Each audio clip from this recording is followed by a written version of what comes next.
One day, Edward was in the shed where he lived with the other engines. They were all bigger than Edward and boasted about it. "The driver won't choose you again," said Gordon. "He wants strong engines like us." But the driver and fireman felt sorry for Edward. "Would you like to come out today?" "Oh, yes, please," said Edward. So they lit his fire, made lots of steam, and Edward puffed away. The other engines were very cross at being left behind.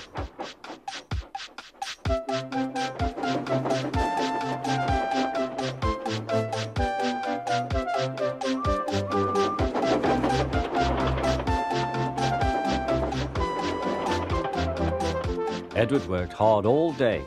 The coaches thought he was very kind, and the driver was very pleased.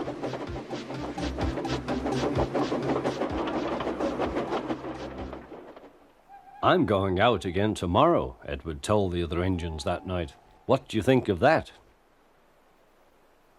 But he didn't hear what they thought, for he was so tired and happy that he fell asleep at once. Next morning, Edward woke up to find nothing had changed. Gordon was still boasting. "You watch me, little Edward, as I rush through with the express. That will be a splendid sight for you. Goodbye, little Edward. Look out for me this afternoon."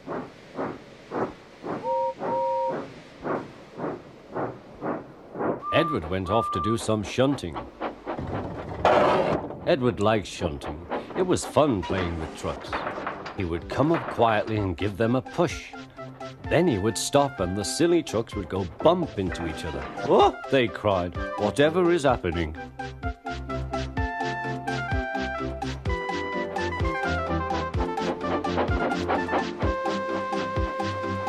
Edward played till there were no more trucks. Then he stopped to rest. Presently he heard a whistle. Gordon was very cross.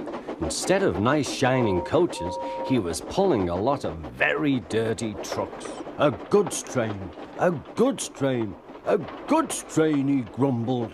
"The shame of it, the shame of it, oh, the shame of it." Edward laughed and went to find some more trucks. Then there was trouble. "Gordon can't get up the hill," the porter called to Edward's driver. "Will you take Edward and push him, please?"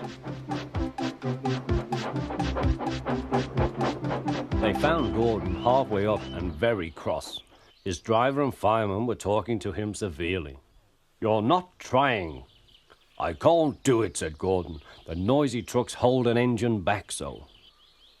Edward's driver came up. "We've come to push." "No use at all," said Gordon. "You wait and see," replied Edward's driver. They brought the train back to the bottom of the hill.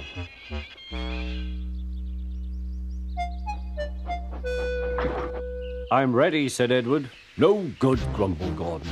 They pulled and pushed as hard as they could.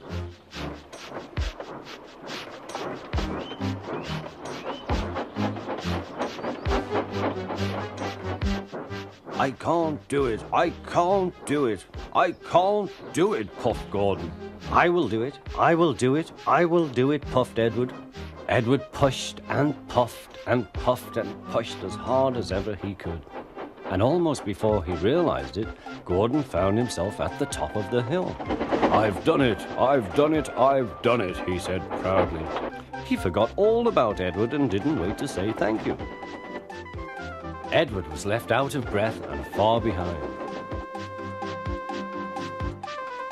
He ran on to the next station, and there he found that the driver and fireman were very pleased with him.